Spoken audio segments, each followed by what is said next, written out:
362 days ago, Derek Duncan and Casey Cox took us on a journey. A journey into the great unknown, which started out with just being on Zoom. And since the 13th of May, we now come to this nice, wonderful studio here in the Vegas Media Hype Network studios, with thanks to Quan and many others. My co-host joined in November of 2022. Then on 4/20 of all dates, myself and the Viking came across this journey. And now here we are celebrating a milestone. This is the Mike Singletary number 50th edition of The Other Side of the Ball. Some TV shows don't even get to do 50 shows, and for us, we feel blessed and thrilled to do 50 of these. Now, granted, all of us have not been here for all 50, but since coming into the studio since the month of May, it's been fun, it's been overjoying, it's been great to talk ball and other aspects of life. So with that said, good evening and welcome.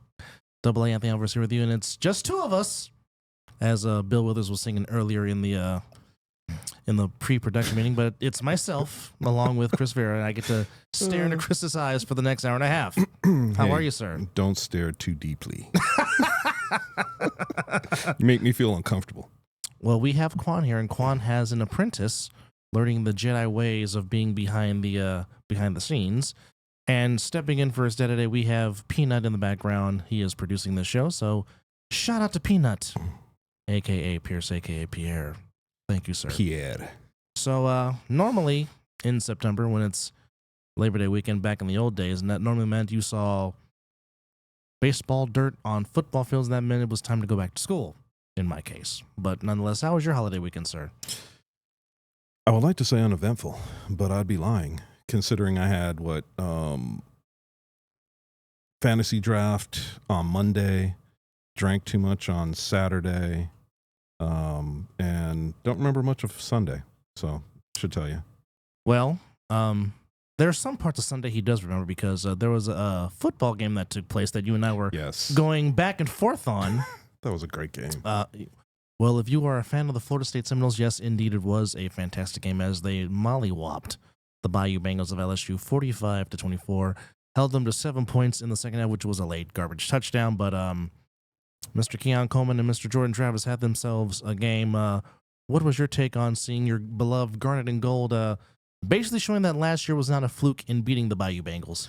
You know, the one thing that I liked was the pickup that they had. I think it was Hunter that you're talking to, the wide receiver that scored 3 touchdowns. Oh, Keon Coleman? Keon Coleman, thank transfer, you. Yes. The transfer, that dude is, that guy is something else. Big, fast, strong. I mean, LSU, we change that to LS losers right now. Oh boy. But anyway. Shots fired. Yeah, only because I've got a bunch of friends that are LSU fans, including a buddy of mine, and his daughter went to LSU. Oh, really? Yeah, so she was a little bit butthurt from that loss. I'm sure. And you know what? Oh, well. That's what happens. I think they were ranked too high to start with anyway. Well, because of that win, your Seminoles are now ranked number 4. And then there was another upset that happened on actual Labor Day as a basketball school, not known for football, but the Dukies, the Blue Devils, upset the Tigers, and the Tigers got shot all the way to number 23, if I'm not mistaken. Ooh. And because of Colorado's performance, they get in the polls automatically with their tremendous win against TCU. It's not the same TCU that got to the title game, that got bewildered by the Georgia Bulldogs, but nonetheless beating a ranked TCU team, all the hype with Deion Sanders, et cetera, et cetera, et cetera. But, I mean, and don't forget, in TCU. In Fort Worth, yes. In front of the Frogs faithful, but I mean, for Shedeur Sanders to set a school record in your first game, throwing for 510 big ones, then you got 4 wide receivers, all go for over 100 yards. Then you have Hunter playing 2 ways. But I'm going to say it. Everybody could be mad at me. Dude, please tank the rest of the season, because right now they got you going to the Raiders. Talking about Shedeur. Yep. Really? Over Caleb Williams? Caleb Williams is going to, they're saying that, I was just looking at the draft, the way too early 2024 draft, and they have Caleb Williams going to Arizona. So, well, he did say he might not come out. He said he might go back for another year. If Arizona was going to draft him? Just whoever has the number one pick. If he doesn't, him and his dad said if they're not satisfied with who has the number one pick, they won't go. They will go back to USC for another year. Well, that tells you all you need to know about Tyler Murray. All you need to know. Well, that goes without saying. So, 50 episodes. How did we get here? Dude, I'm still wondering that. I remember starting this thing sitting out back in my house. Yeah. You know, on whatever Zoom. we're doing on Zoom We were on calls Zoom. and recording it and thinking, hey, we're living the life. Yeah, okay. Now we're in this beautiful studio giving Quan crap about Pineapples and pizza. And by the way, Quan, are you having a pizza today or? No, I don't know where my food's at. Oh no, I forgot. I had a Cobb salad from Chick-fil-A. Oh, Cobb's. Chick-fil-A does have good salads, and their macaroni and cheese is fire. I got some of that in the FYI. fridge. Oh, you the mac and cheese or Yeah. the Cobb salad? Mac and cheese. Cobb salad, you got to eat it right away. Wait. Oh yeah, Mac and cheese tastes good warm. Salad you got to eat right So away. basically, what he said is he had mac and cheese in the refrigerator. No, I still got the mac and cheese. That's what you think. Anyway, well, so come 7:00, you just go ahead and tie him up, and I'll take care of business. he'll take care of the cheese. We Yes. do have. I have pineapples on the mac and cheese though. Oh, good lord. Oh hell no! Oh, Okay, grief. we're out. I'm done. Well, that just shot That's it. everything down. Yep. Not As you happening. can see on the screen, we do have a number 702-608-3259 if you want to call in and share your thoughts. Like I said, this is a special momentous occasion. I know during championship weekend, the 3-on-1 podcast celebrated their 50th episode in Bullhead, and now we have reached the 50th episode milestone, which is pretty doggone cool. I came on in episode 31. You came in on episode 9. So it's the fact that you looked that up just cracks me up. well, I gotta take notes and try to be as accurate as I can possibly be, because you don't want to lie to the people. Be all you can be. Except we're not in the Army. Yeah. Anyhow, there's actually a game tomorrow around this time that you can see on Peacock and on NBC. And the big question right now is, will a certain tight end play? As the latest is, Travis Kelce is now listed as officially questionable with that hyperextended knee that he had in practice. So I've got a question to that. Did he get hit? Because they said it was non-contact. But the thing that was interesting when they were talking about it on NFL Live today, they're saying he has a bone bruise on his knee. So hyperextensions usually don't cause bone bruises, which is interesting to me. No, and they said that there was no ACL damage. Yeah. So, I mean, it sounds like it was like a freak accident. Because, I mean, as you know as well as I do, there's a lot of non-contact injuries happening a lot too frequently now. And, which gives the meme that they're softer than Charmin, for lack of a better term. But I know he's probably going to try to give it a go because it is the first game of the season, and you're raising the banner. EU55Y. Anyway. Anyway, to preview this game, how are you looking at the Chiefs and the Lions? And we know a certain Lions fan has a big interest in this game. Well, I'm just glad that he is on assignment, so he won't be able to hear me say this. Yes, our compadres, 3 of them, they are on assignment, but we know they're watching. They might call in, you never know. But we appreciate you guys, because we can't do this without y'all. So just know that you are appreciated, and we love you, and we miss you. And hope the panel can be all one once again real soon. You may continue, Definitely. sir. I see this playing out in, let's see. Kansas City doesn't have Chris Jones. Correct. He's still unsigned. So my question mark is, how soft are they going to be up the middle? That is a big question mark that we'll have to see how that plays out tomorrow. But I also think that Kansas City might have just a little bit too much for Detroit's defense. And I would give, if I had to do a handicap, if I had to give points, I would say the Chiefs are going to win the game by 17. Now, a lot of people will say, well, Chris, that's kind of high, but it is the first game of the season. And I always think that this is the time when, game plans, when you think they're going to work against an offense, is when they don't work, because the offenses are showing you something that you haven't seen before. So that's why I think it could wind up being a 17-point deficit for Detroit. Well, considering that Chris Jones is not going to be there, I would definitely lean heavily on the rookie Gibbs from Alabama, and definitely try to limit possessions for the Chiefs, because the Chiefs can score at will. because, I mean, even though 87 might play, number 15 is still the quarterback, and he can still do some things. And a lot of people say, well, the offense is going to fall off because Tyreek Hill's not there. Well, Miko Harmon is now in East Rutherford, New Jersey, playing for the Jets. So it's like, okay, well, he doesn't have that target. It just seems, but he does have Tony. He does have Tony, Kadarius Toney. He does have that Florida Gator. No joke. No, he is very fast. Yes. And plus, the Kool-Aid Man is still there at head coach, even though Bieniemy's not there. He's in DC.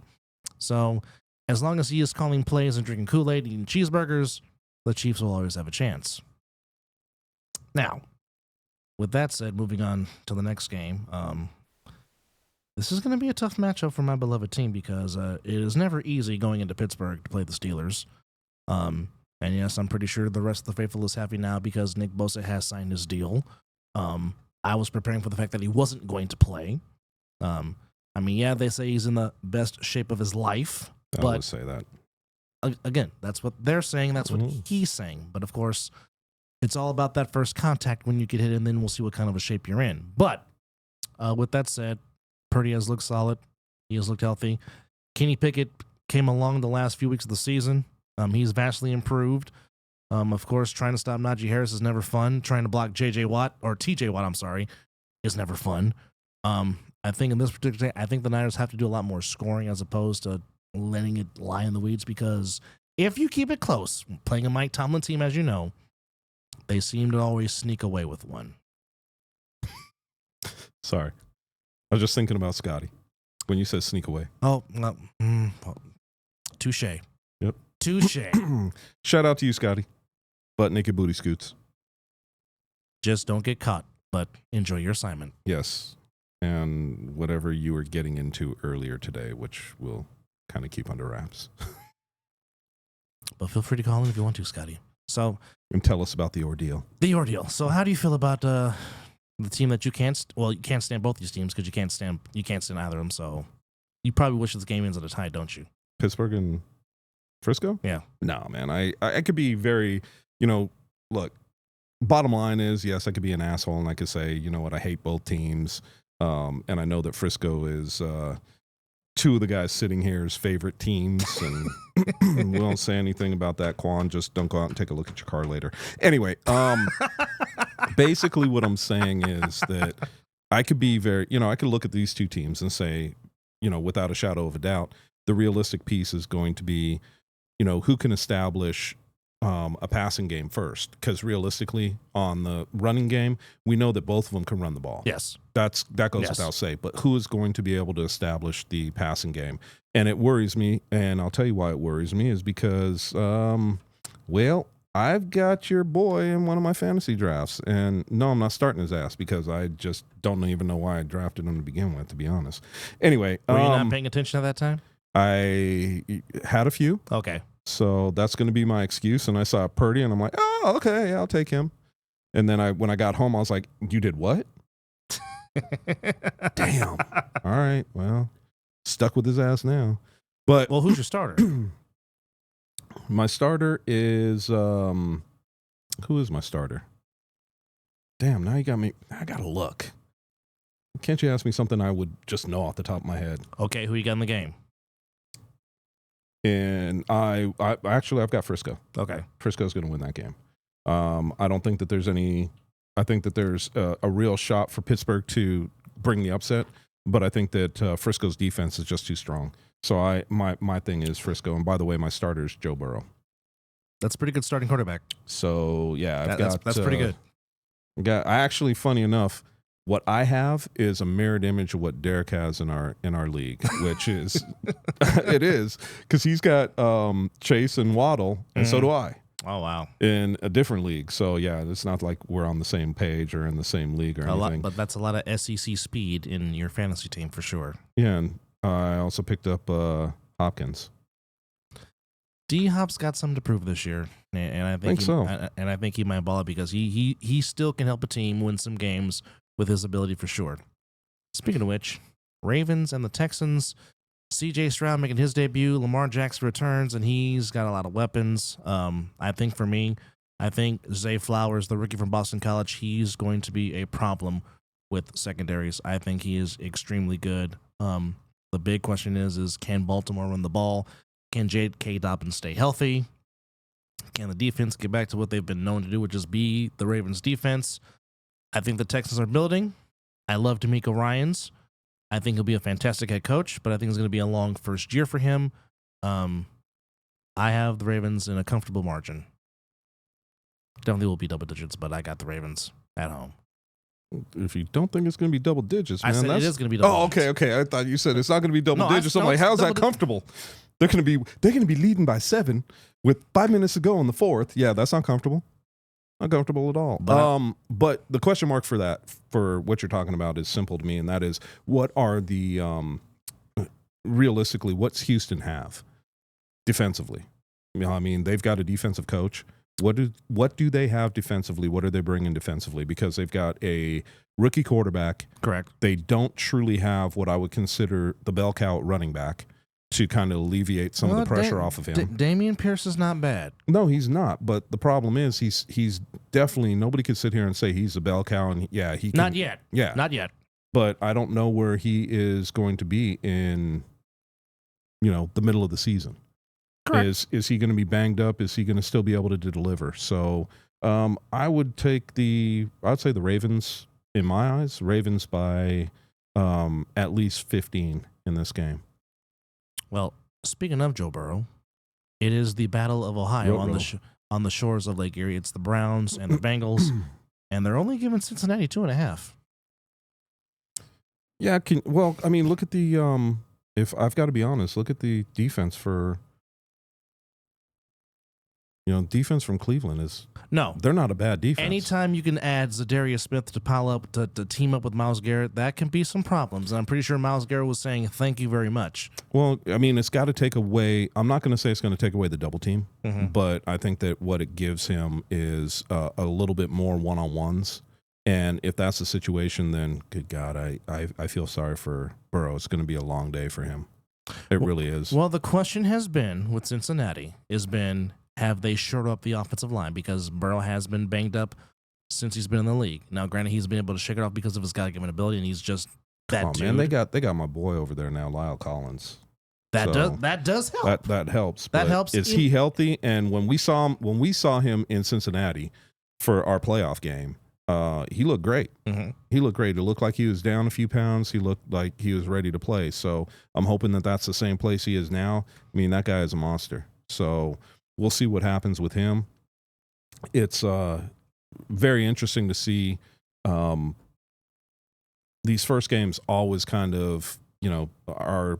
Thank you, Juan. Yeah, it's kind of a yawner for a lot of these first games because in reality, I mean, there's so much. You'll see bad defenses get dominated by offenses that are really coming together, and you'll see offenses that you thought were supposed to be good really not be able to move the ball against defenses. Normally the first part of the season, the defense have the advantages, and it's normally you find the normal 16-13, 17-10, 20-13 type of scores.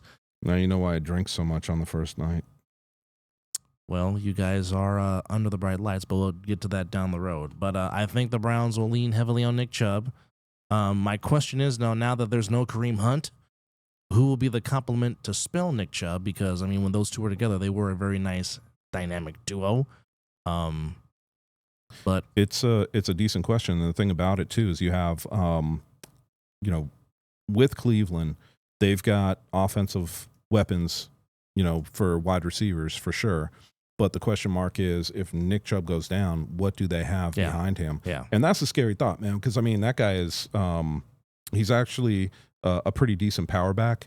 And for a power back, he's still got a little bit of speed. So it's good to see him get loose every so often. But my fear is, he needs to be spelled.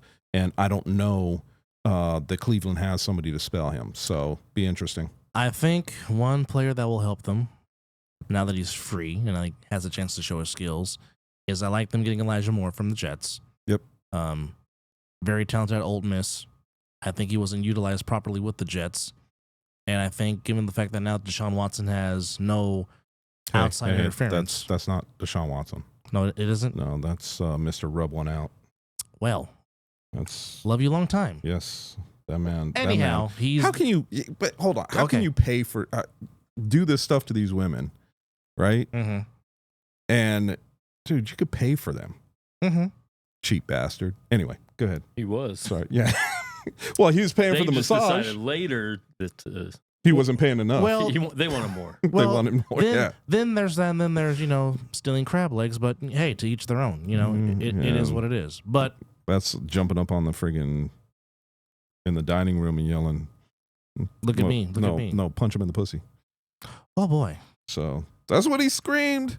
Hey, I'm just saying. Hey, Mr. Free Crab Legs. Hey. You too can throw 3 interceptions in a season as he did. It's possible. Well, you know what? In my eyes, it's real simple, man. That for him, if he was in California, he wouldn't have that problem. I mean, they are passing a bill to make it illegal for you to chase anybody down that steals shit. $20,000 fine. Come on. Well, come on. Leave my home state alone. They have their own issues. What? I'm moving to California just so I could house shit. What are you talking about? Here you go. Well, enjoy that California state tax, buddy. 20,000. Dude, who's okay? Let me rephrase. I'm just going to visit more often. Okay. I'm coming home with a lot of stuff. Okay. So now you're going to be a hoarder. No, you got to sell it. Okay. It's brand new. I just had to ask. Brand new. And the guy that was chasing me down got fined $20,000 for chasing me. So, Oh, you didn't Lawrence Taylor hit him? No. No? Okay. No. All right. I just had to ask. If they're chasing me, I'll just forearm them. Oh, the forearm. All right. Yep. Forearm shiver to the ground. There you go. No brick? No Craig? No Craig from Friday? Yeah, I might put a brick in a sock. Oh, brick in a sock. Yep. Clever. So I like Cincinnati. Who do you like? Got to bring it back. You know what? I'm going with Cincy as well. I think that game's going to be a close one, though. I would say Cincy by probably 7.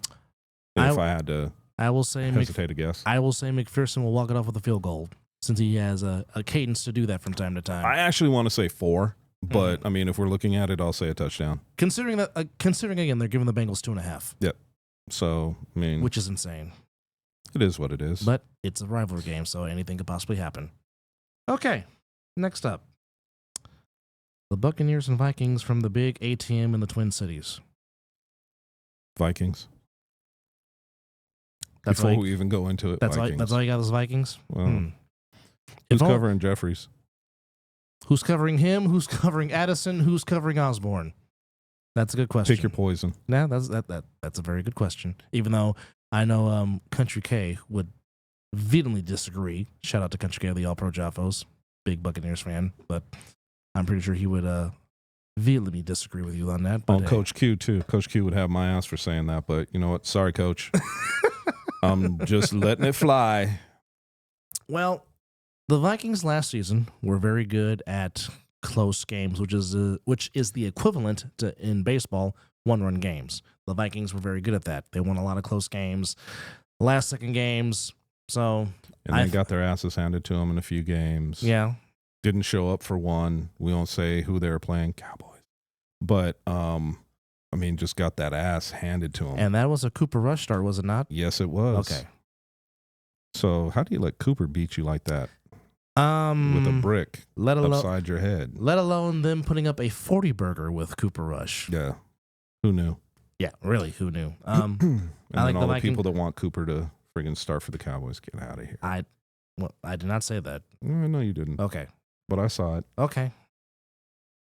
Moving on, I do like the Vikings on a Greg Joseph last-second field goal. I think the Buccaneers will play them tough, but I think the Vikings will do what they do last year, escape by the skin of their teeth. You know what though? So the thing that kind of bothers me about that is you've never seen a team that has won close games all season long 1 year come back and do it the second year. Well, you haven't. Usually they start losing those games. Well, some might say the Vikings were probably the luckiest 13-win team last season just because of the way they won games. And like the one in Buffalo with Jeffries with the one-hand catch on fourth down. Yeah, games there was a little luck like there. Games like, well, I mean, that game they just should have not won at all. But, hey, miracles do happen in the snow and miracles do happen in Buffalo or Orchard Park, New York. But anyhow. Miracles, yeah. For me, I think that's a 10-point win for the Vikes. For the Vikes. Okay. Yeah. I don't know if you're keeping score on this, because if you are, I really don't want to see those receipts from next week. Hey, Chris, remember when you said, "Well, damn it, we have yes. we will have visual evidence, so you know it can turn around and come back and bite me too." True. So you never know. True. Anyhow, the Titans and the Saints. Where are they playing that game? Is Saints at home? Saints are at home in the Superdome, and they are getting -3. Well, that's home field, so we're talking basically they're calling it a push. So I would look. Do I really have to talk about Carr? You don't have to. But I mean, the fact that they won't have Alvin Kamara because I think he's on suspension. Yes, but they still got Chris Olave. Yes, they do. And, you know, anytime you have him and you've got an opportunity. So, and their defense is going to be stout again this year. So I would say that I've got to lean towards the Saints on this one. Although I think that the biggest part about that is this is going to be their test. This will be their test on what they have against a running back, because we know what King Henry can do. Yes. And so it's going to be an interesting piece going off of him. And it's going to be interesting to see what they are able to bring and how they're able to shut him down. If they're not, then I've got to lean more to the Titans. But I just think that the do you trust Ryan Tannehill? Damn it. No, no, I do not. But we also, what I was getting at is, you know, they also have a new receiver there. And yes. I do trust him. Yeah. And he has worked with less. Yes. So and done more with exactly. less. So I mean, it's tough for me to kind of turn my head away from that, but really what it comes down to is, you know, what defense is going to hold up against the other team. And realistically, if Derrick Henry starts to go off, game over.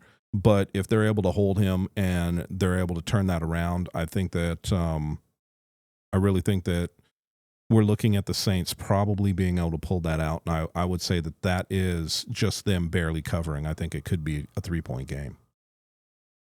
Well, here's the one thing I've always noticed with the Titans under Mike Vrabel. They will always play very hard. They will play to the whistle, and they will play till the clock goes to 0. They're very tough to put away because for the most part, they're a very good discipline and a very good, well-coached team. And, of course, as you said, anytime you got number 22 in the backfield, you always have a chance because that is one very hard man to tackle. And by God, don't become a meme if you get stiff-armed by him. But dude, the Saints historically normally play well in the dome. I would expect that, even though I have to question them. Dome Patrol. Even though I have to question them trading Will Lutz, which I don't understand.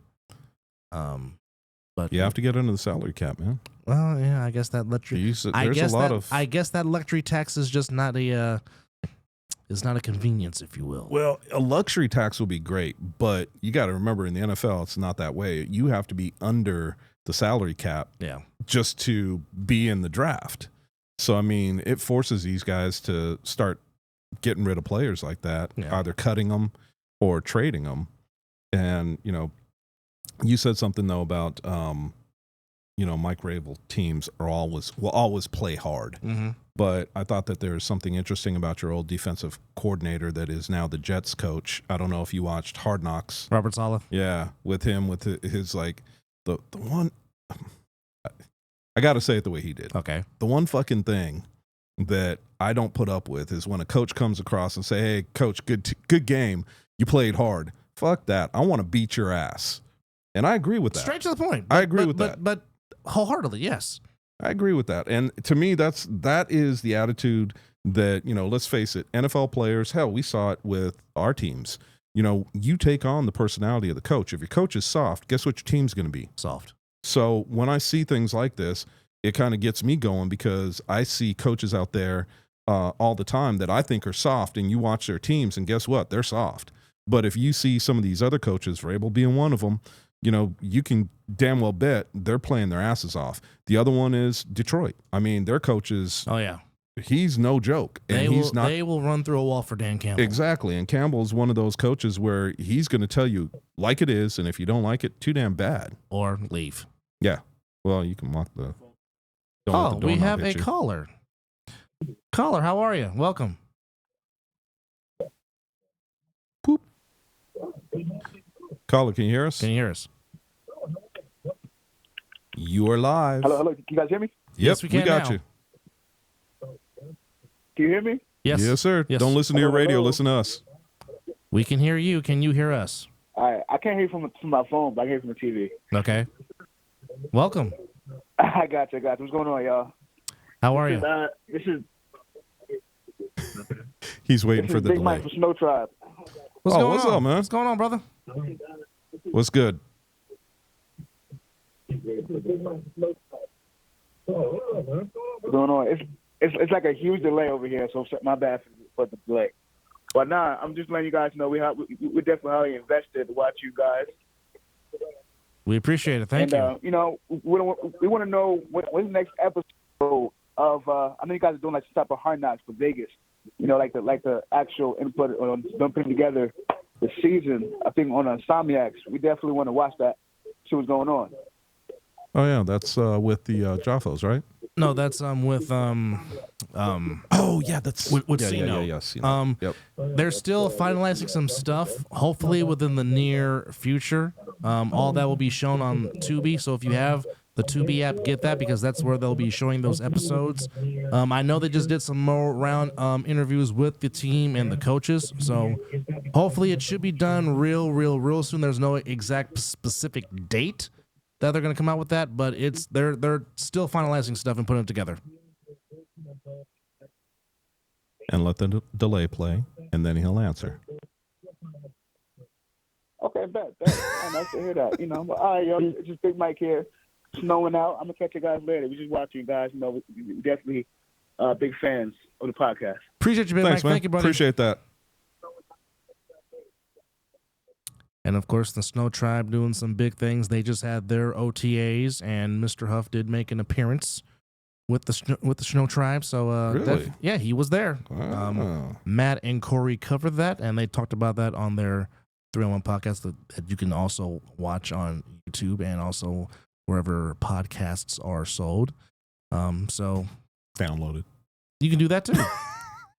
But anyhow, if you do want to be a part of this league that is the American Sevens Football League, if you want to be a division manager like Chris Veira, or if you want to be a championship owner like Derek Duncan, or if you want to be an intern like Cole and be a statistician, or if you want to be in the media like yours truly, it's all very simple. Go to a7fl.com and click on the outlet that you're trying to get into, and all the information will be there, and they will answer your questions, calls, whatever concerns you may have. And in addition to that, if you haven't, please do yourself a solid, do yourself a favor, and go watch that championship game that took place on July 23rd, which was voted the A7FL Game of the Year between the Insomniacs and the Nightcrawlers. If you want to watch some very good football that will take you through every range of emotions possible that you did not think was possible, do yourself a solid.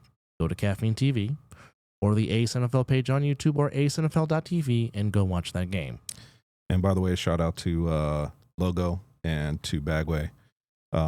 Just wanted to say that because we've been hyping up the Insomniacs, but those guys were off the chain, those man. guys That are as legit stars in this league as you can possibly be.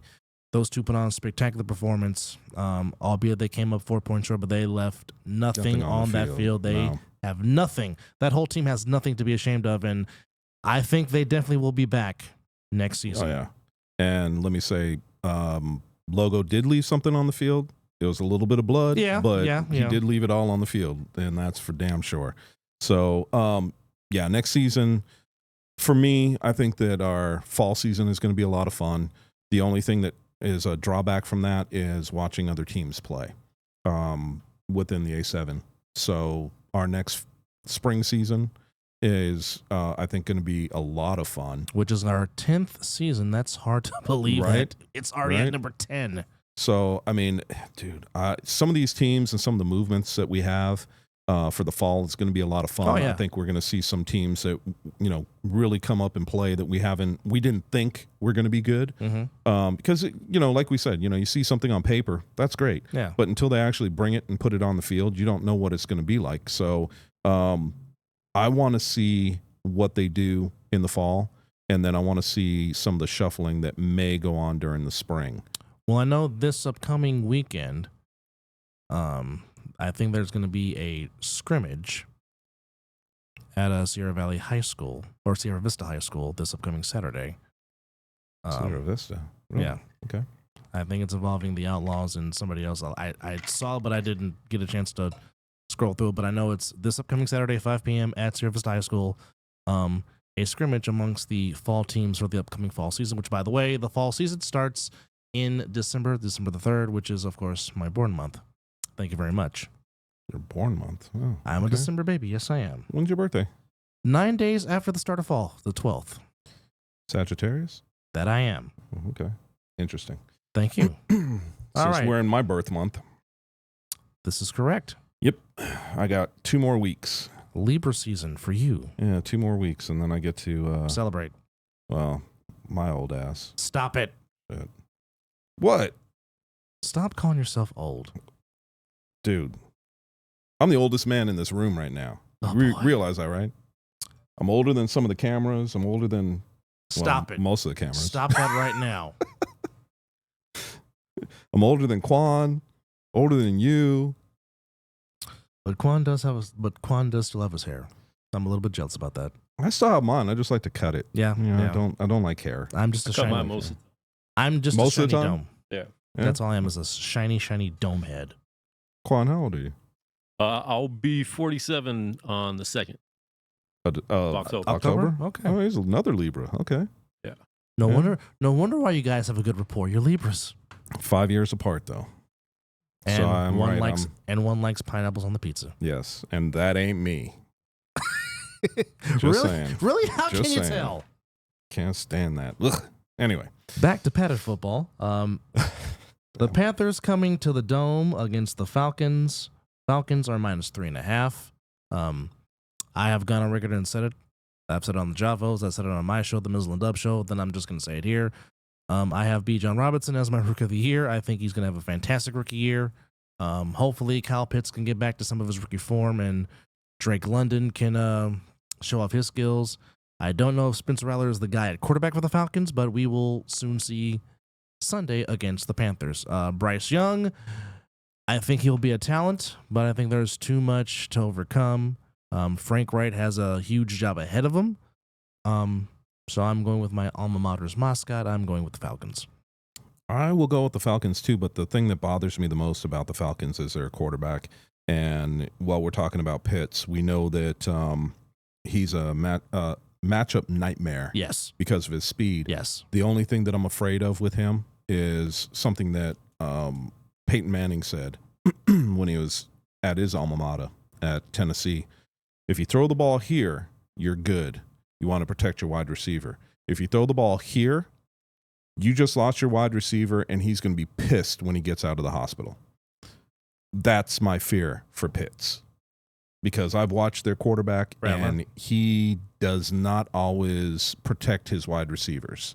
He has a tenacity to throw it high, and as an old receiver, I will tell you right now, you leave me open like that and lead me into the safety for him to clean my clock, there's going to be some words. I will be pissed when I get out of the hospital. There's going to be some words. Well, I mean, heck, that was the quote-unquote Jimmy Ono throws when Garoppolo was playing for the Niners. Because, there's a couple of times to where he threw a ball and he left George Kittle high and dry, and George Kittle almost got murdered by the defender. So I can relate to that, because you're just like, you're throwing the ball too high. The epitome of alligator arms. Oh, you went Ricky Waters. T-Rex. You went Ricky Waters for who, for what? You went there. Oh, boy. Hey, you know what? I don't – look, you're going to get hit anyway, especially in the NFL. Mm-hmm. But at the same time, if I got a chance to protect myself and let that ball fly over my head, yeah, that might happen. I'm just saying. When we come back to the huddle and the guys and their quarterback's going, why didn't you go after that? Obviously, you did not see the safety, and you were just going to leave me wide open to get my clock cleaned. So that ain't happening. Unless you want to run that route, and I'll throw it to you. See how the quarterback feels then. Touche. That his ass, when his ass wakes up in the hospital, and when he gets out, he'll be pissed too. Bust out the smelling salts. Right? Next game, staying in the South, but going to the AFC South. It is the Jaguars coming off a division and a playoff win last year when the Chargers were charging, of course. And the Indianapolis Colts, former UNLV quarterback Shane Steichen, getting his first round as head coach, leaving the Eagles as their OC for whatever reason.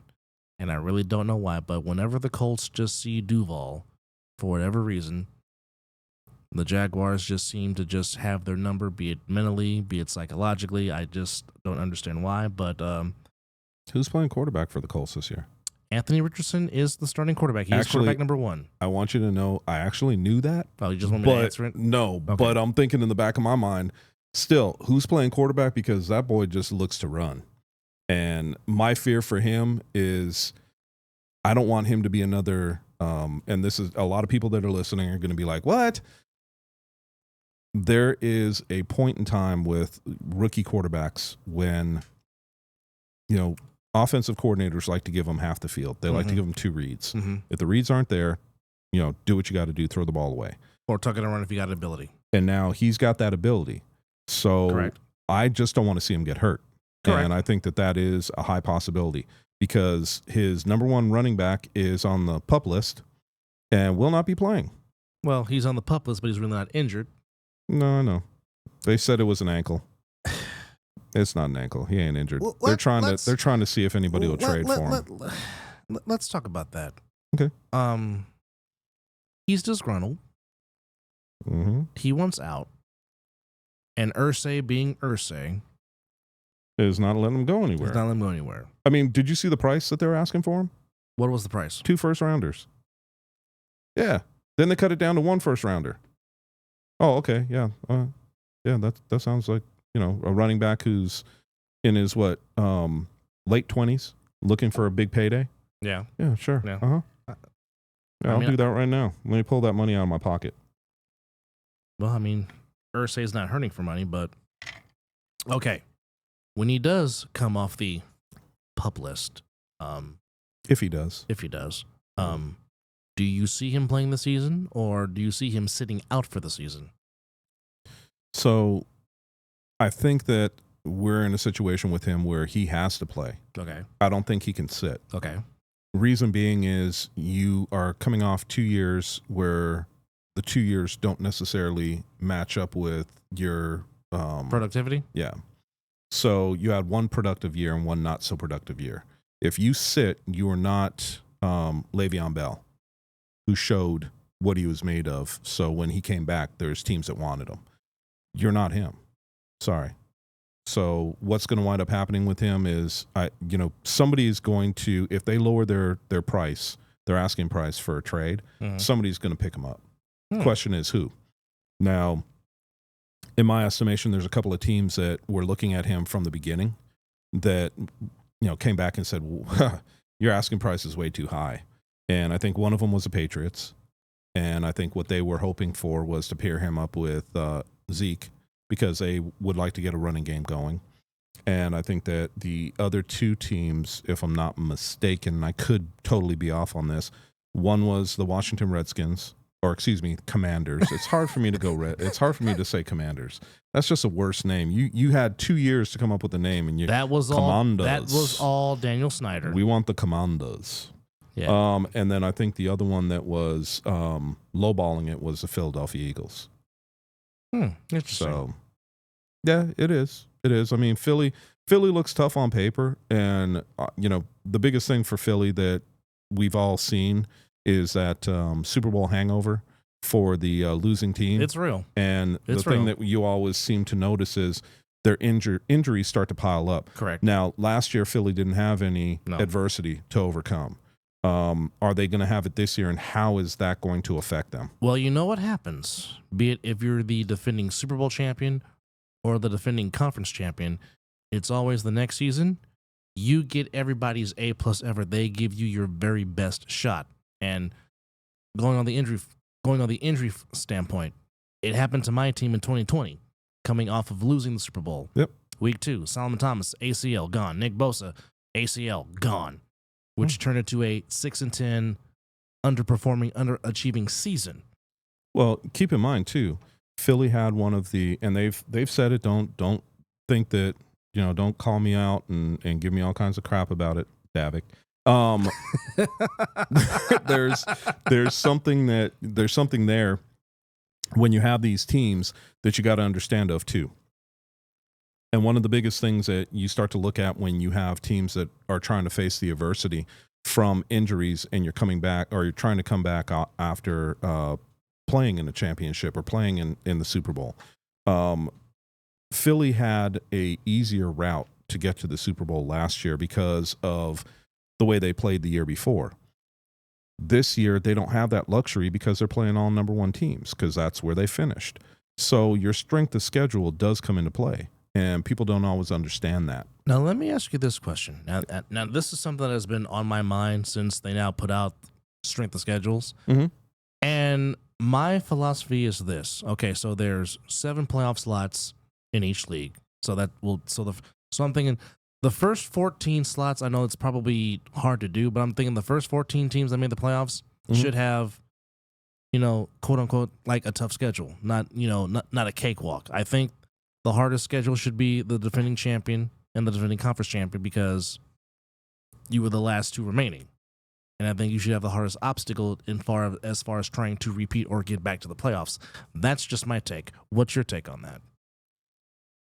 My take is simple. You won games, you should get the cakewalk. I'm sorry. Okay. But if you went 14-1, you put in that work during the season, or actually 15-1 now.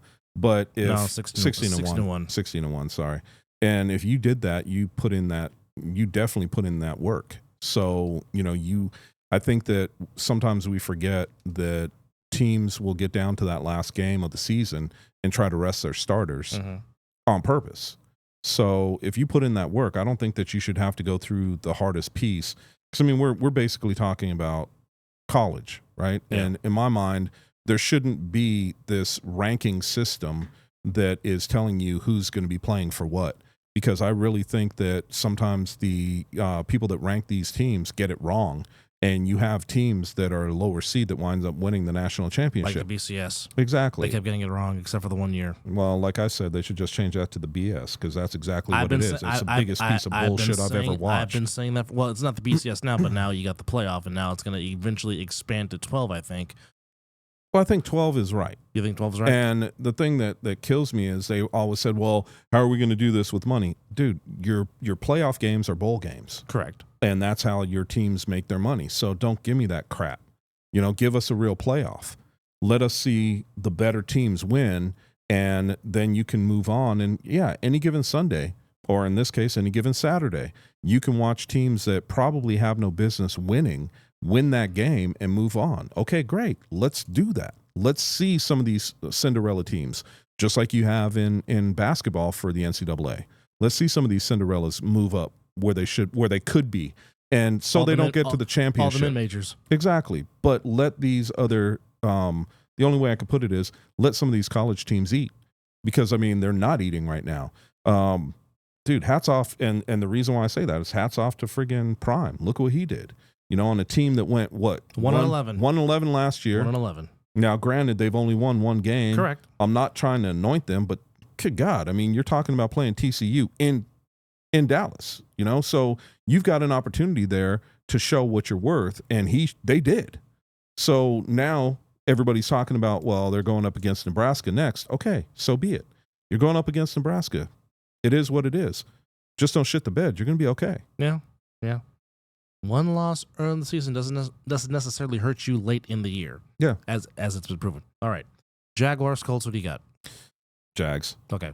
Not even close. Speaking of the commies, the Commanders. The Commanders are taking on the Cardinals, and he just got traded there last week, but Joshua Dobbs has been named the starter for the Cardinals after they release Colt McCoy. They are going with Josh Dobbs to start for the Cardinals. The Commanders, under Eric Bieniemy, now running the offense, and we will get to see what kind of a play caller and play designer he is. Sam Howell from North Carolina, he is running the offense for the Commanders. Commanders by 14. They have a -7. No, they're going to win by 14. All right. Look, the hardest thing that I have with Arizona is, who are they? That's a good question. You know, who are they? What's their identity on defense? That's a very good question. Well, I mean, one piece of that defense got traded. Isaiah Simmons got traded from the Cardinals to the Giants. Yep. And I think he's going to be, remotivated to play ball now. Certainly helps when you have Thibodeau as your as your running mate on defense. That certainly does help if you're Isaiah Simmons for sure. That is a very good question. I mean, it's a new era in Arizona. They got their coach Gannon from the Eagles DC. Who knows when Kyler Murray's going to come back and play? Who knows if he's going to be there next year? What the hell is wrong with him anyway? He hurt his ACL late in the season against the Patriots. Oh, that's right. He tore his ACL. Yeah. And he's not quite ready to come back yet. No. Yeah, which is understandable. But, I mean, bottom line is I just think that they don't have an identity on offense or defense. So, I got to go with the Commanders as I'm sitting here wearing red. Anyway. Well, you are a Florida State fan, so that you can we could call it crimson. You're wearing Florida State garnet. There you go. There you go. All right. Well, the local game out here is a long-time AFL rivalry. The Raiders going to Mile High to take on the Broncos. And here's an interesting fact: the Raiders have won 6 straight against Denver. It is Sean Payton's debut.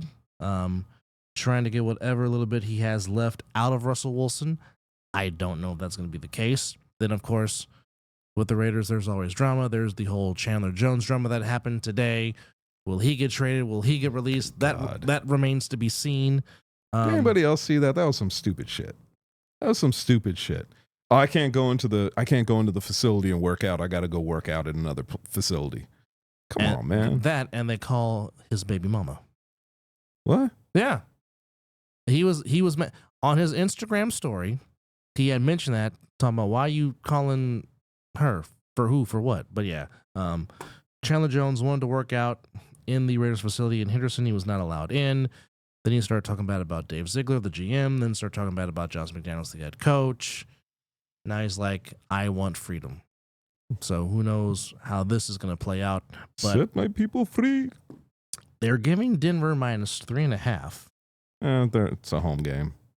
I get that, but Mile High. What I get that the altitude, it's a tough place to play. I get it, I understand it, but Sean Payton. But he's got Mr. Sierra at quarterback. Dub's like, shut up, just let me finish. No, that's not what I'm saying. I'm just saying, what can Sean Payton get out of Russell Wilson? Because it was a struggle for Russ last year in his first year in Denver. Now and Judy's injured, isn't he? Correct. Yeah, so I don't know what they're going to have as far as receivers. I think Sutton is one of their only receivers they have right now. And, yeah. I don't know what they have at tight end. It's a shame because Hamlin, Sutton, and Judy, if together, can be a very dynamic trio of wide receivers, and it can remind Broncos fans of the Three Amigos with Vance Johnson, Ricky Nattiel, and Mark Jackson. Yes, I'm showing my age. Don't judge me. Anyway.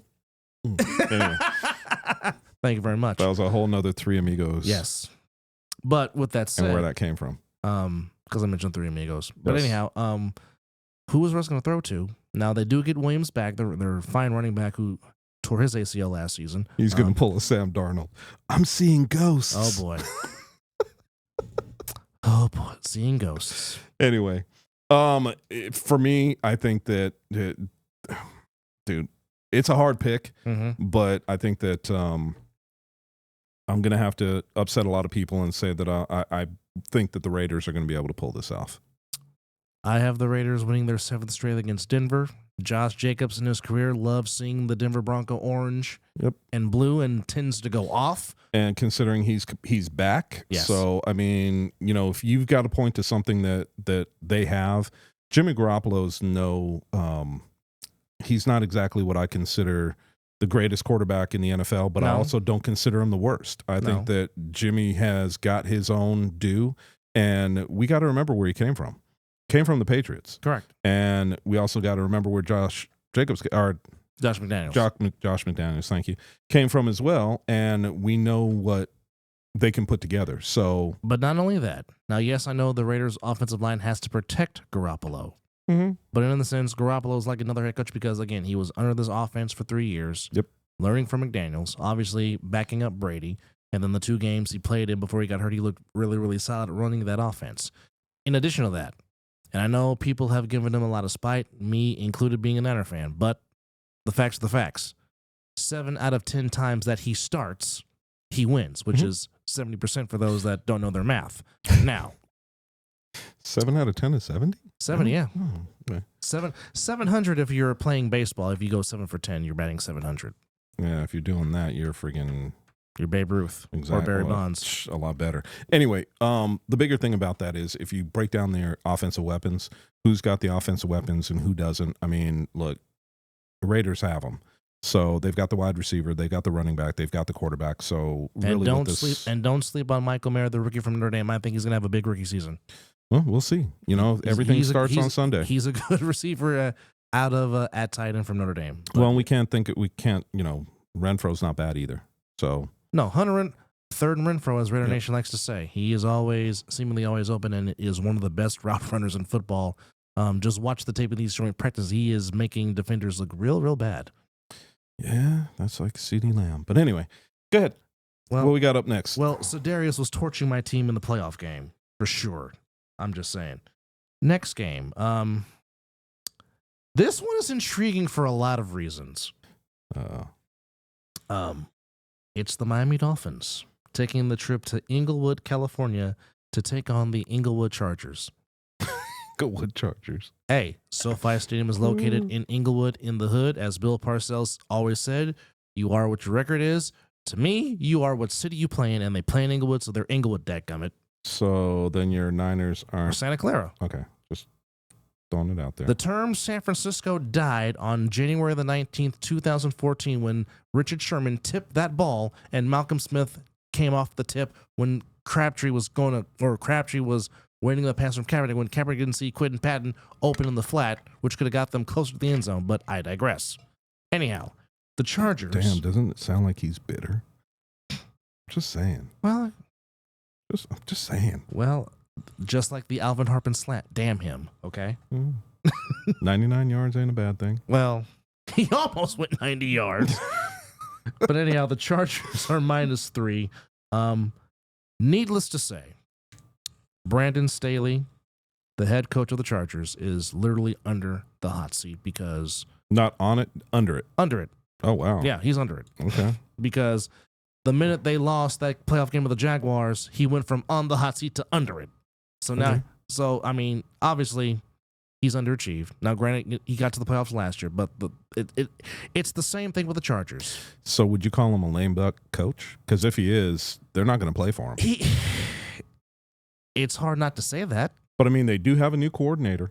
Yes. They do have a new coordinator, and supposedly... Kellen Moore does have some weapons to play with, because, I mean, you have Keenan Allen, you have Mike Williams, you have Johnston, the rookie from TCU. You still have Jordan Palmer. All I could say is this. Okay. All right. As a Cowboys fan and where he came from, dude, there's a love-hate relationship with that guy. I mean, he's one of those guys where at one minute you're going, yes, and the next minute you're going, what the hell are you thinking? And that's with every OC. Well, that's with every OC and that's with every head coach. I wouldn't say with everyone, but here's a problem that I see with Kellen Moore. Okay. All right. So you have weapons, like you said. The problem with him is one of their best weapons is a running back. Austin Eckler. Yep. And Eckler can take the ball and literally from anywhere on the field, he's a weapon to score a touchdown. Correct. I guarantee you, Eckler doesn't have any more than about 18 carries. And that's the problem with Moore. So you're saying he's going to throw the ball around the yard. Okay. All right. Okay. And that's what's going to wind up happening. And so what his problem is that he gets pass happy. And if you're running certain routes, watch the game. They're going to flip them and run them again because he feels like what he's trying to do works. And sooner or later you realize this shit ain't working. And then he tries to lean on the running back too late. So he is not one of these offensive minds that you'll see a balanced attack with. If you're the defensive coordinator of any team they're playing against, look for the pass first because he is going to do that, and he does not use the pass to set up the run. Doesn't happen. His thing is, my running back's better. I'll run when I want to. Interesting analogy. But as I always say, when you know your team, you know your team. Yep. So let me ask you this on the Dolphin side point. Is this a make or break year for Tua Tagovailoa? I think that it might be. And the thing about it is, it might not be his choice. The concussions he suffered last year were kind of egregious, and some of them, for him going back into the game was almost... specifically the game against the Bengals. Yeah. I mean, that was bad. Yeah. That was bad. He Very had no bad. business being in there. Correct. And, Will, you're wrong. So I'm just saying that, when it comes to the situation with that, it's painful to watch. Mm-hmm. It was painful to watch, I should say. And I'm just, I'm nervous for him because I don't know what's going to happen to the kid this year. And, we joked about it. There was a point where we're talking about Chris Jones. Yeah. The old receiver for the Philadelphia Eagles. Yeah. And the joke was, the phone would ring, he'd go answer the door. It's a joke, yeah, but truly it's not funny. No, it's not. When you talk about CTE and concussions, it's the last thing that you want to see happen, especially to a young man like Tua. 'Cause, I mean, he's got his whole life. Correct. Forget about football. Correct. He's got his whole life in front of him. Correct. And the last thing you want to do is put that kid in a situation where the rest of his life is not what it could have been because of the concussions. So concussions are no joke. If you've ever had one, you truly ever had a concussion, it is a painful situation where you're literally, think of it like if anybody talked to you about a migraine, that's what it's like. It's painful to be in the light. You want to close your eyes. You've got a headache for 3 or 4 days, and you feel like shit. And that's being nice. So to feel like that for an extended period of time, oh, hell no. Hell no. But getting back to the game, I think that the Dolphins win that game. Oh, it's going with the upset. Yep. Of course, I'm a huge Justin Herbert guy. Have been since he was at Oregon. I love his talent. I love his arm. But there's always that quote, the Chargers are going to Charger, because that's just what they do. And this has been going on since Phillip Rivers was there and Anthony Lynn was the head coach, to where they would get double-digit leads, don't know how to close, don't know how to handle it. Well, let me just throw something at you. Okay. I'm really kind of interested to see your take on this. Okay. When I was thinking about this game and I saw the matchups, my problem is, who do you have, or forget who do you have, who is covering their wide receivers? That's what it comes down to. I mean, you got Samuels at one corner, and I can understand that, but you've got too much speed on that field for them, realistically. As you're talking about Jalen Waddle and Tyreek Hill. Yeah. Okay. Because who are you covering? Good question. And who are you using to cover that speed? Because Tyreek Hill is going to take a double team. Correct. So is Waddle. Correct. How do you double both? You can't. Exactly. So what I'm saying is, pick your poison. And if you've got Tua with a little bit of time sitting in the pocket, he's going to pick them apart. Tua is accurate. When Yes. when he has time to throw the ball, he is as accurate as can be. Not to mention, they still have Raheem Mostert, who is very fast and can run the football. Exactly. So And sometimes I think McDaniels still underutilizes him. I agree. Along with Jeff Wilson Jr. But when I take a step back and I look at their defense, and I know you said the upset, I actually think that Miami should be favored in this game, because when I look at a breakdown of the two teams, I don't look at I don't look at San Diego. Oh, damn, I did that, didn't I? L.A., Inglewood, whatever you want to call them at this point. San Diego Superchargers. Well, but I don't look at them. They're a team without a fan base. Let's look at it that way, because San Diego doesn't necessarily like them. They still root for them because of the memories. But really, who goes to SoFi Stadium? Well, then again, you can ask that about the Rams. Who goes there to watch the Rams play? Because normally when it's the Niners come to town or when the Raiders come to town, it's normally like a home game for them. Yes, it's whoever's playing them. Heck, it's a home game. Even when your Cowboys go to Inglewood, it's a home game for them. It's a home game for them. Last year it was definitely a home game, let me tell you. But what I'm saying is, you just said it. Where's their fans? Correct. Okay, where's their defense? Where are the Chargers' defense? Who do they have? Other than Joey Bosa? Yeah. Well, they still have Khalil Mack is still on the team. Well, you know what? There's a man that pulled a disappearing act like nobody's business. And you still have Kenneth Murray, and you still have Derwin James. I mean, there are some pieces there, but I agree because is Derwin James healthy? That's the ultimate question. That has always been the ultimate. Because we all know where he came from. The talent is there. I'm a big Florida State fan. Loved Derwin when he was in Florida State. Of course. But watching him play now is like watching a guy that is he gives you like spurts. 10 to 12 plays. Gives you spurts. That you're just like, there's the guy that we drafted. And then after that, you're like, okay, where did he go? What happened? Is he on the field? Is he hurt again? I mean, that's truly what I watch. And I watch him because, let's face it, being a Florida State fan, I kind of pay attention to those guys. Well, my co-host who was watching, my boy Mizzle, he's also a big Florida State fan. Interesting. To which I have an idea to talk to you about after the show. Okay. But anyhow, I mean, I've picked the Chargers all week. I'm not going to go against my pick because I just think Herbert is going to find a way to get it done. But it would not surprise me one bit if the Dolphins did win the game. There you go.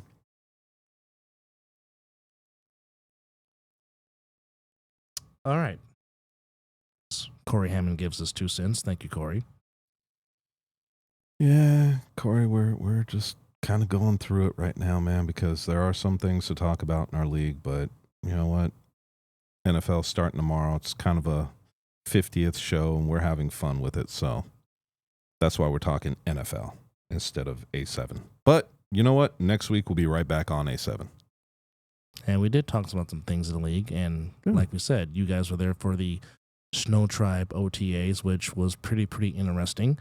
Some interesting players out there, and of course, the talk is, will the East form a super team? That's still being discussed.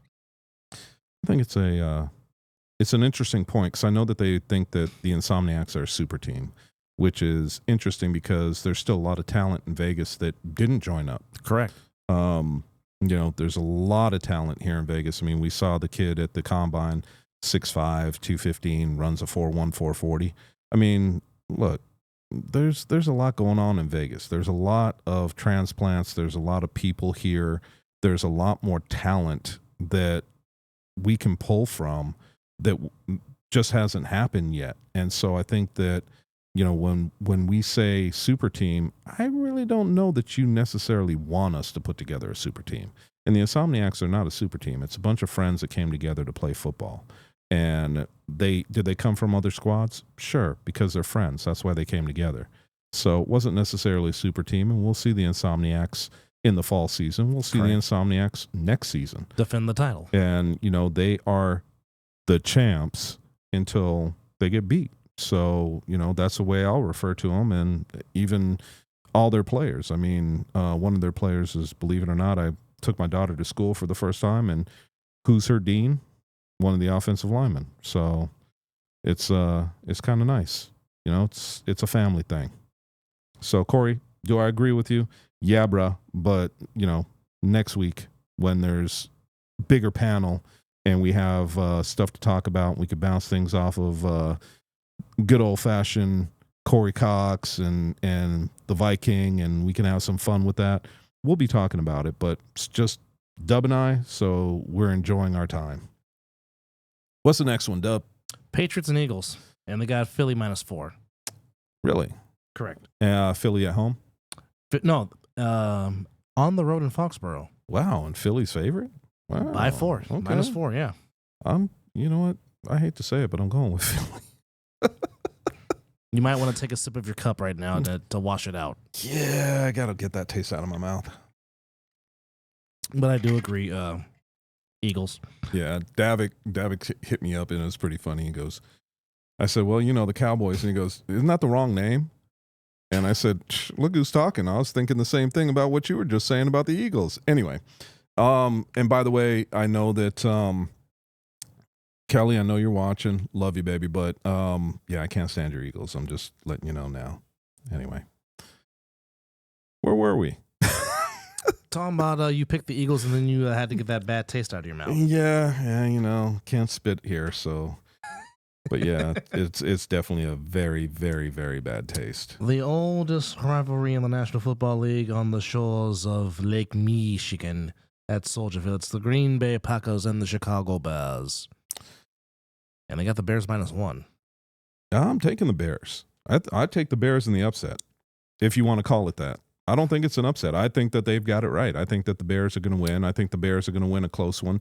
I am going to say that, I think that the biggest part about this is we don't know what Love really has, and I want to see him in a regular season game. It's all good when you're playing up against, the second and third string players and you look that good. Let me see what you're doing against the number one defense, and let me see what you're doing against guys that are game planning for you. I want to see what he's able to bring. And I think he's a bigger question mark. I think that the Bears quarterback is not a question mark. I think they know what they have, and they've given him a couple of weapons to play with. So I really think that the Bears have a really good shot at it, and I wouldn't sleep on the Bears defense either.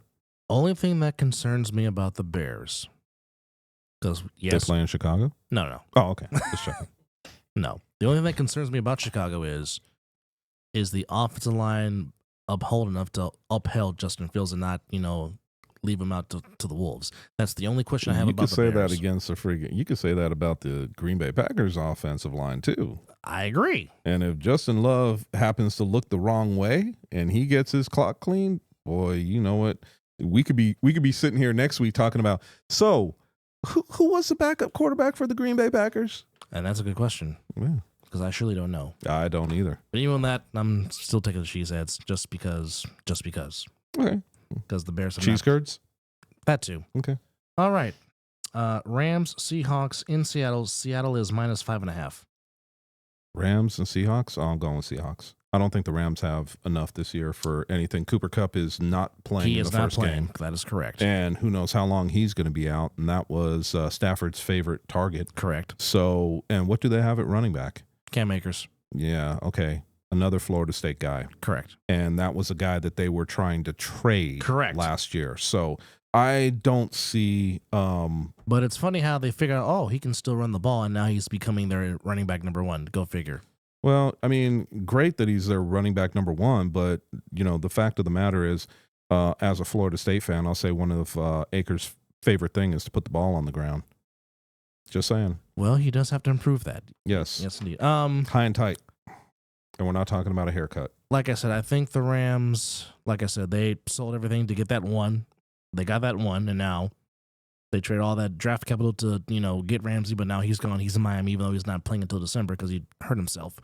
Hurt himself? He got injured, and he's going to be out for a while. Jalen Ramsey, yeah. Yeah, I know he got hurt. Yeah. I can't remember what he did, but it was something non-contact that happened in practice, but he's going to be out for a while. So what you're telling me, it was a dum-dum injury. Possibly. Okay, gotcha. I forgot what the injury was, but he'll be out for a while. But nonetheless, too much Kenneth Walker III. He's going to be utilized big time. Then you got Smith Nigba, the rookie from Ohio State, to go with Lockett and DK Metcalf. Yep. That's going to be a problem because somebody's going to have one-on-one or somebody's going to be open. And Geno is going to take advantage of what you have open. Correct. And what the defense gives you, because even though I didn't like Geno when he first came out, I think the kid has proven himself. He's paid his dues. Yep. And I think that he has learned to read a defense even better than what he did in the past. So I think that that's why we see Geno where he is today. And I think that, when I look at it, that was another game that the Cowboys won with their backup. And I think that they are even softer now without some of their defensive players. So I think that we're talking about realistically, I honestly think we're talking about a 14-point win. I don't disagree with you. Too much for the Rams to handle. I do like Seattle. And now we come to your beloved Cowboys against the East Rutherford Giants. And they're giving your Cowboys 3.5. Yay. Yeah, I'm taking the Giants. I can't even say that with a straight face. You see how I'm looking at you. I'm like, did I just really hear that come out of your mouth? Yes, you heard that come out of my mouth, but I'm not being serious. Look, bottom line is, the thing that is a misnomer is Danny Dimes. You know, they call him Danny Dimes. I call him Danny Nichols. He likes to throw the ball away to the other team. Now, we can make the argument for Dak. He only threw 5 interceptions last season, though. Dude. He only threw 5 interceptions? Really? We're talking about the dude that tripped over the 30-yard line. I get with that. Nobody around him. I get that. I get it. The turf monster. Yes. Yes. I get that. So we can say whatever we want about Danny Nichols.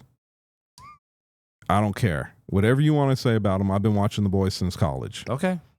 And while I think he is a decent quarterback, the two things that I think can happen to Danny Nichols that every quarterback in the NFL is susceptible to. But he gets, if you've ever seen Danny Nichols after he's been hit a couple of times, he gets rattled. Mm-hmm. And his first thing is to take off.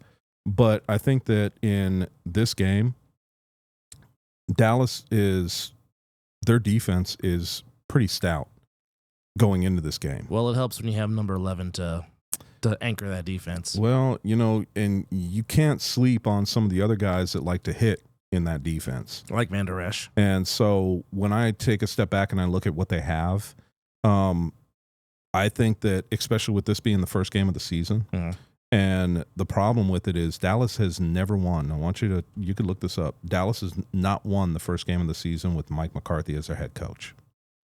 So this would be a first.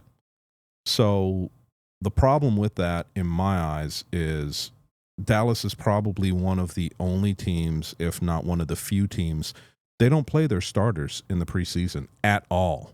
Well, forget a series or two at all.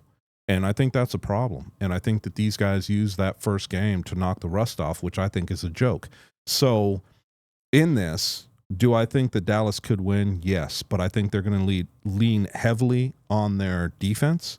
And I think for them to win, it's going to be a close game. And I think that if Dallas wins, it's only going to be between 3 and 7 points.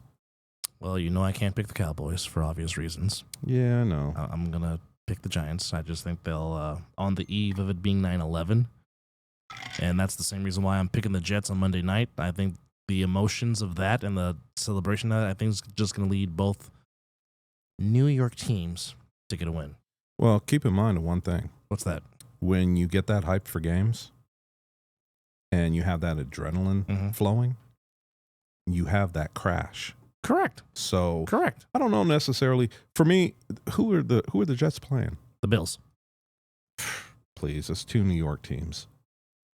In my eyes, I think that the better team is going to come out of that, and I really think that the Bills are the better team. Okay. And we could talk all like the kid out of the Jets to say, "Oh, I think we have an opportunity to be historically good on defense."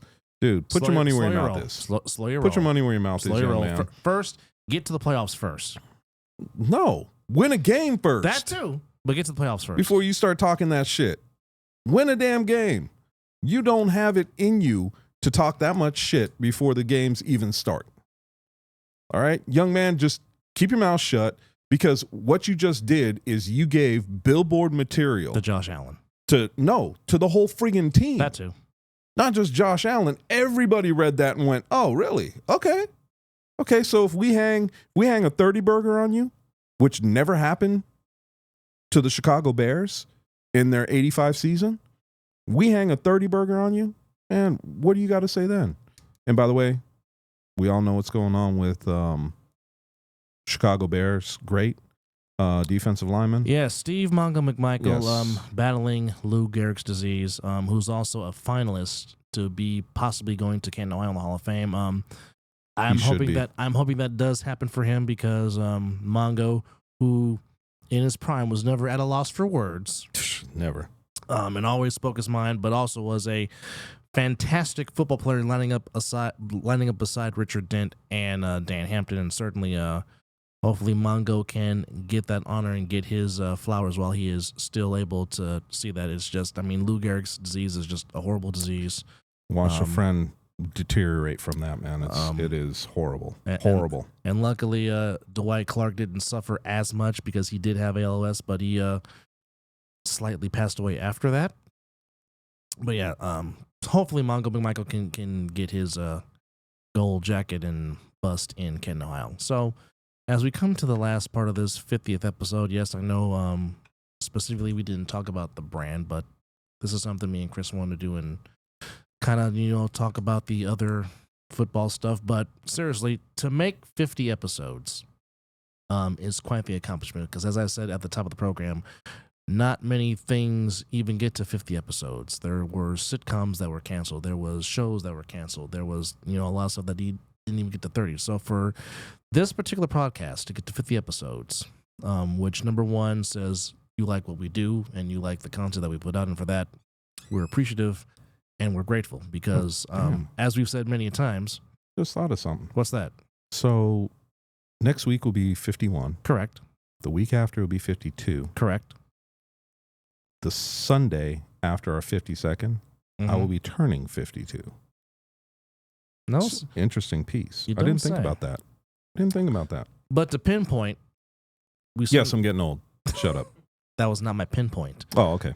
To pinpoint what I'm saying is, Quan, that shit ain't funny, man. What are you over there laughing? Shit ain't funny. But my point is, the joy that you see us when the full panel is here, the joy that you see us on our faces when we do this show, really is a genuine joy. We really do enjoy being around each other's company, and we really enjoy doing this show, hence why we do it. It's a fun time, and for some of us, it's the chance to get away from the rigors of life and talk A7 ball, amongst other things in life, and try to uplift people and promote people, because at the end of the day, it's about making this league bigger, making this league expanding to where everybody can eat. And certainly, I am grateful to be a part of this. I have been grateful to make some very good friends from this, and I don't take that for granted. So I'm just very grateful and appreciative. And like I said, here's to the first 50, and here's to the next 50. I would agree. And shout outs to my boy Nick, Blaze, love you, brother. Derek Duncan. We can't forget about Scotty. And we can't forget about Casey, man. I love you guys. And I am one that will tell you there's been times that I've been on assignment and have been away from the microphone on a Wednesday. And I listen to the show, and it's one of those things that being away from it makes you enjoy it that much more. Being able to come in here and talk to you guys on a Wednesday, to whether we're talking A7FL, whether we're talking NFL, whether we're talking and just talking shit. I mean, it is something that is a pleasure to do. I joked with Nick and his wife earlier, actually last night. I don't prepare for anything on this. I come and shoot from the hip because I think that being real is more important than trying to do things that are scripted. And I think that you guys feel it more when we're talking from the heart. And I got to, shout out Scotty for that, because he does talk from the heart each and every time. Scott doesn't put anything together either. He doesn't write anything down and say, oh, this is what I want to talk about. It's whatever hits him at that moment. And I've got to give it to him, because that guy has a huge heart, and he talks about what hits him at the time. And I miss him. I will be the first one to admit that. This is the second week without Scott in the house, second week without Casey in the house, and I miss those guys. So shout out to you guys. Shout out to Nick Blaze. Love you guys. Look forward to having the whole cast back hopefully next week. Big D, I know you're enjoying. I know you're on assignment, but enjoy that time, brother. And I know that we will be talking when you're back as well. But for the time that we have left, all I could say is, we will be back to talking A7. This is being the 50th episode. We wanted to do something a little bit different And there is a lull. I mean, let's face it, A7 isn't starting back up until November, and we had some stuff that we could talk about, but nothing major. And, you know, with it just being the two of us tonight, we just thought it would be kind of fun to hang out, shoot the shit, talk a little football, give ourselves the handicap on it. And, Dub, what's up, man? You're over there laughing. No, I'm just saying, very quickly, give me your Homer Super Bowl pick and your non-Homer Super Bowl pick. My Homer and non-Homer. Correct. And I'll give you mine. Dude, you're really making me think about this because, yeah, okay, Homer pick was always going to be the Cowboys. That's what I mean. That's kind of who's their opponent. You know, who's their opponent? Correct. Believe it or not, Kansas City. Okay, and you're not Homer. No, and my non-Homer pick is for the NFC. Oh God, you're really going to make me think about this one. I'm going to say something that probably nobody else will say, and I'm going to say the Giants. Okay, who's their opponent? Their opponent is going to be the Colorado Buffaloes because the Giants ain't going to the fucking Super Bowl. All right. Well, my Homer pick is obviously Niners versus the Bills, the Chris Berman Super Bowl. And then my non-Homer, Eagles, Bengals. I'd love to see Burrow and Jalen Hurts go out in the Super Bowl. But with that said, really? Yeah. Really? I would be intrigued by that. But anyhow, shout out to Pierce, a.k.a. Peanut, producing his first show by himself with Nick Blades on assignment. Great job, sir. Thank you to Quan and his apprentice, as always. And, of course, thank you to those of you that are watching. Hey, wait. Hold on. Quan, who's your pick for the Super Bowl? Yeah, what's your pick? 49ers. Against who? No, Doesn't matter. We're not talking about Homer pick. I'm talking about real. Talking real. Okay, who's your non-Homer pick? 49ers and Chiefs. Okay, that's your Homer pick. Who's your non-Homer 49ers pick? and Chiefs. Good God, this man doesn't know anything about non-Homer. Anyway. I'm not going to lie. Nobody said if you I were give a lying. non-Homer pick, I'll be lying about the real pick. Okay, well. 49ers getting that back from them. Okay. Okay, so you think Purdy's going to take you someplace?